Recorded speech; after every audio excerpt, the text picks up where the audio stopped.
of my like sort of social media handles is author, poet, songwriter. So I like these books that I've written and published with a couple of our BC publishers most recently are mixed media, where I incorporate a little visual art to go with my prose writing. Nonfiction travelogue is my sort of primary voice these days.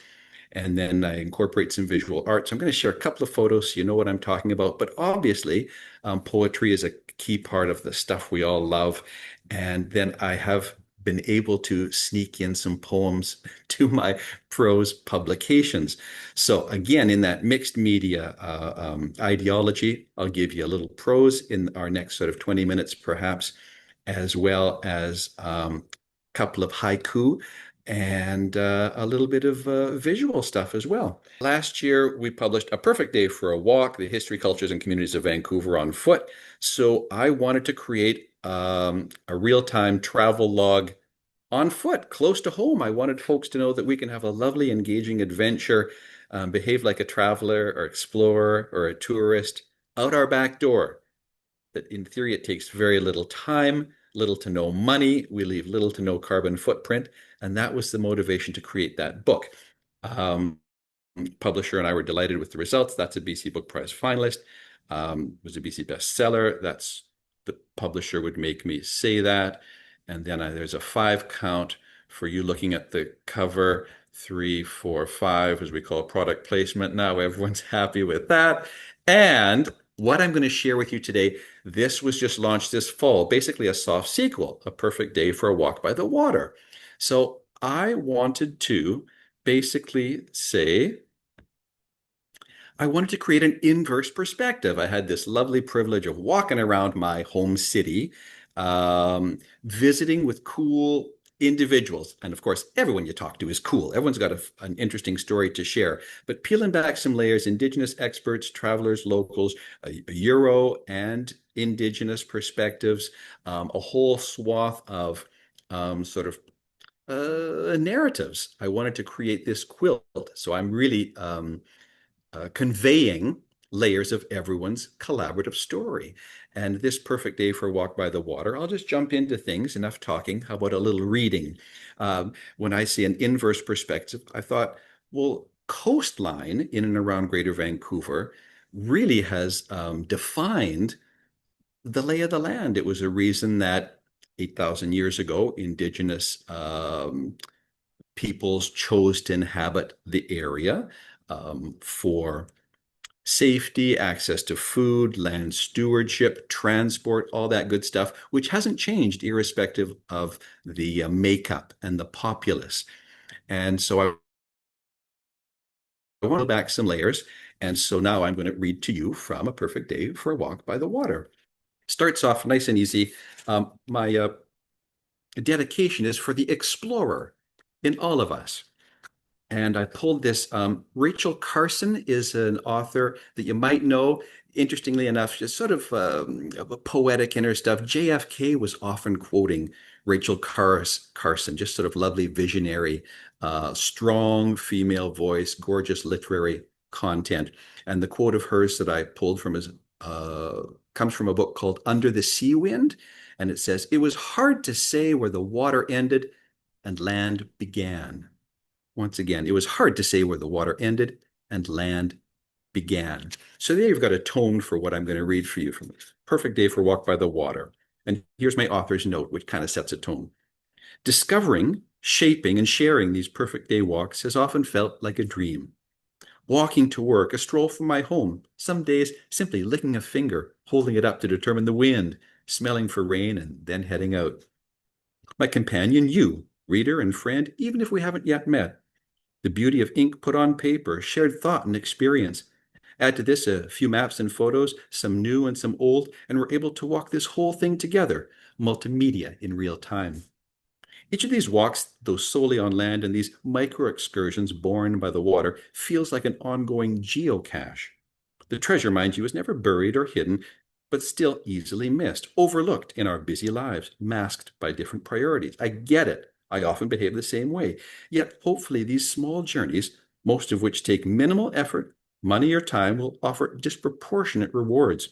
a reminder that Vancouver, with all its shortcomings and grandeur, remains an inherently magical place, like anywhere and everywhere, given an open mind and a sense of wonder. That's my hope, my incentive with these walks. For each wandering spirit, every lover of nature and modest adventure, whether you're local or visiting, this is for you and for me too. As I say, it's all shared, same as the space where this city now sits, the land of the Musqueam, Squamish, and Tsleil-Waututh nations. These walks around Greater Vancouver range in distance from a few city blocks to a couple of half marathon treks and take place over the better part of 3 seasons.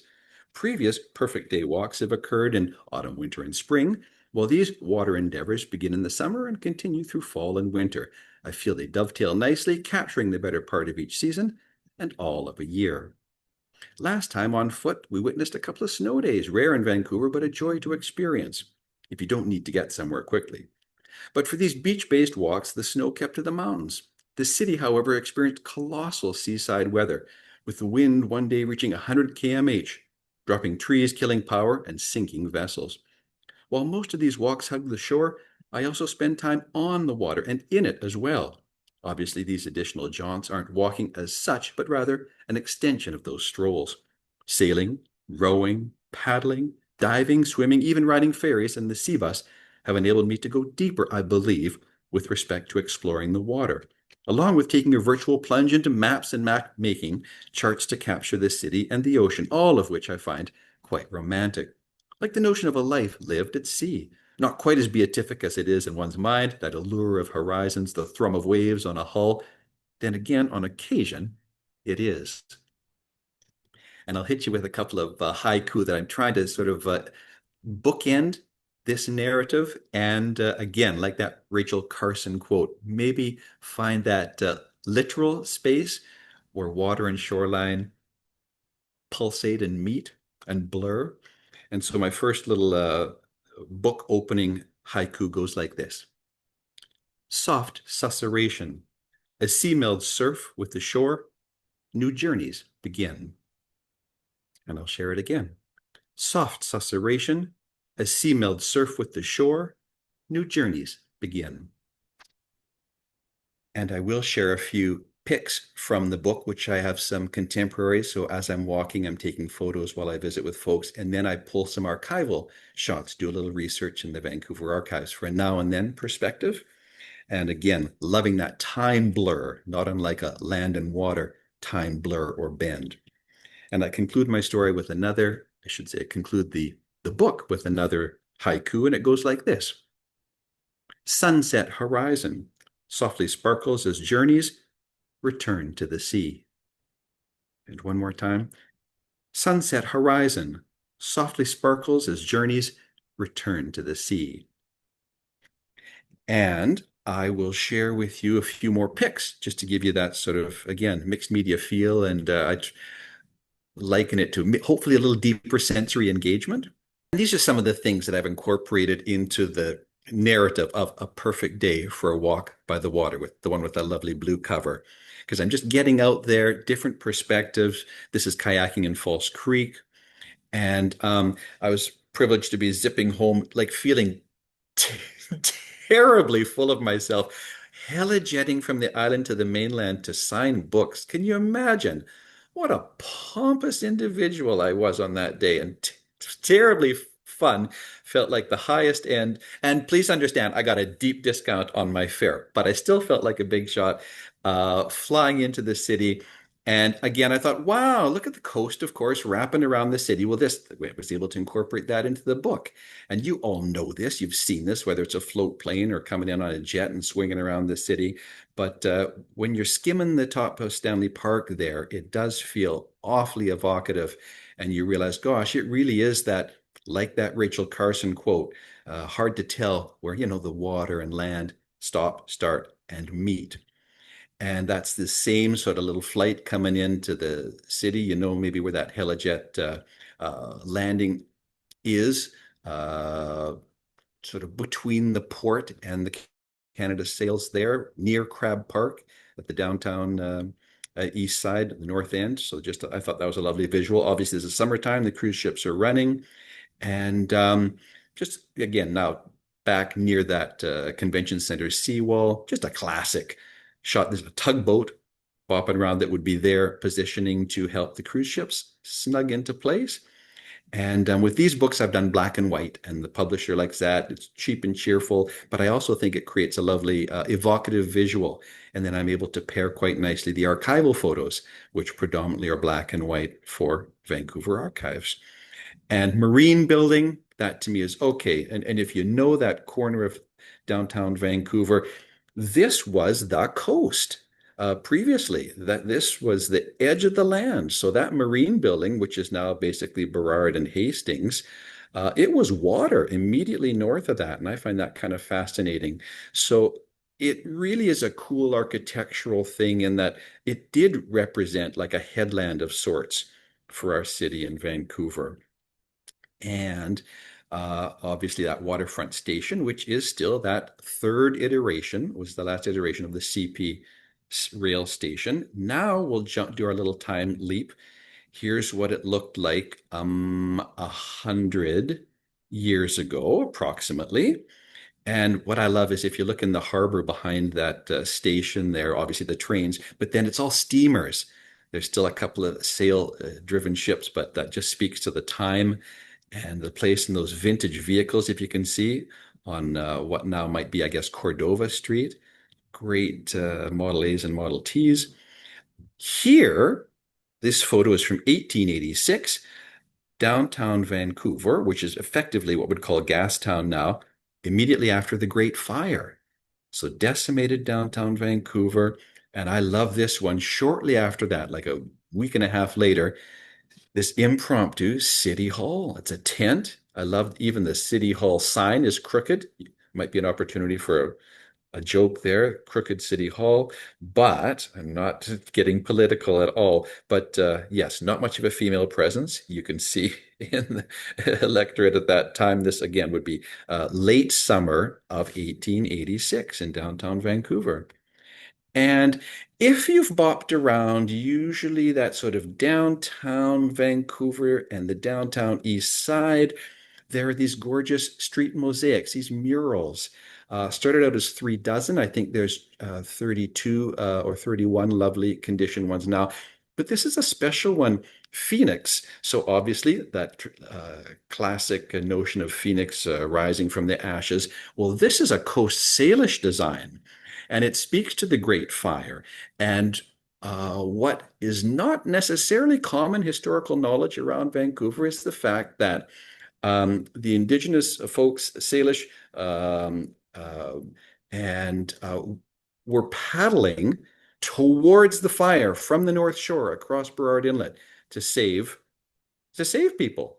European Vancouver would have effectively been completely decimated were it not for the indigenous lifesavers at that time paddling towards this horrific blaze and pulling folks and saving lives. So that's a great, great visual with so many layers of regional narrative. And okay, just to wrap up some of these photos from A Perfect Day for a Walk by the Water, I just think this is a classic with sort of elements of very grand with the cruise ship and our sea bus. And that is the Chinook sea bus, which is the gorgeous indigenous painted. It just feels like a little moving mural. And if you can imagine, from the bridge of this Chinook sea bus, there's a view coming from the North Shore, Lonsdale Quay, heading back towards downtown Vancouver and the sails there. And who's at the helm of this sea bus? By God, it's your friend from Spoken Ink, fellow author Bill Arnott. And then I was having an interview and they said, "Did they let you drive the sea bus?" No. This is safely moored in port because it's full of passengers and we would have been breaking all maritime laws and the Harbor Authority would have put me in cuffs. But I was able to pose for a lovely, fun photo. There you have it in a nutshell. And I'm going to stop it right there. Thank you for listening. I would give you one last additional pitch because I'm really having fun sharing and promoting a couple of books at this time. And so we're going to jump from my perfect day walks to my season memoirs, where rather than black and white photos, again, nonfiction travelogue, visiting with folks in my travels, regional perspective. And I paint the photos that I take. I come home from the journey, I do a digital wash. I've customized a couple of software apps. And so now I'm going to share with you that you can see me posing with the new one called A Festive Season on Vancouver Island. And to give you a feel for what these painted photos are like that accompany the travel narrative, and there's a set, not a set, but a series of these books. A season on Vancouver Island, a season in the Okanagan, where I grew up. The publisher said, it's fun to send me to these places where I'm kind of local, but behaving like a traveler. So that's sort of a mixed perspective.